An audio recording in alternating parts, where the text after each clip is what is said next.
Naging matagumpay ang takbo ng Basketball League na sinimulan ng Sangguniang Kabataan ng Barangay Pineda nitong Hulyo at nitong Linggo ay isinagawa ang championship sa covered court ng nasabing barangay. Ang okasyon ay isang malaking tagumpay bagamat huling paligan na ng grupo ng SK sa pamumuno ni Chairman Daryl De Los Reyes ay naipakita ang pakikiisa ng mga batang Pineda dito. Actually, ma'am, itong SK Pineda League is nag-run siya for 1 month and 20 days. And today is the championship po.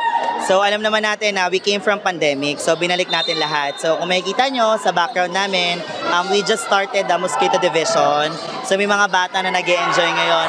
At kung makikita nyo yung mga tao sa Pineda na kahit hindi mo sila tawagin, ay talagang pupunta sa aming covered court para mapanood yung mga kupunan na sinusuportahan nila.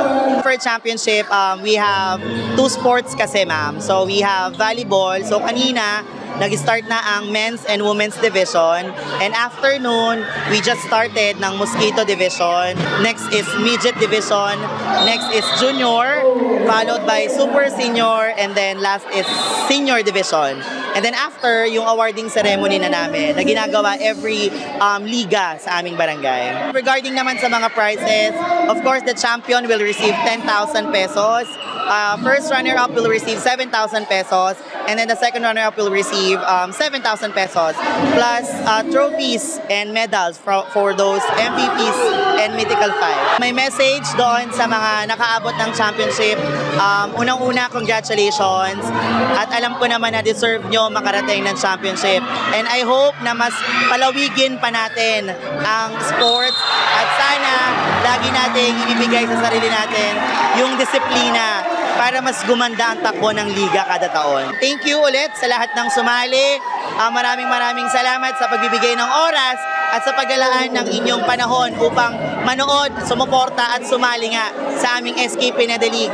Asahan nyo na ito man ang aming huling paliga sa aming barangay, pero binigay po namin lahat para sa SK Pineda League 2023. And I'm hoping na sa mga susunod nating mga SK ay mas pagandahin pa nila ang pagpapatakbo ng liga dahil number 1 dito sa Barangay Pineda ang sport.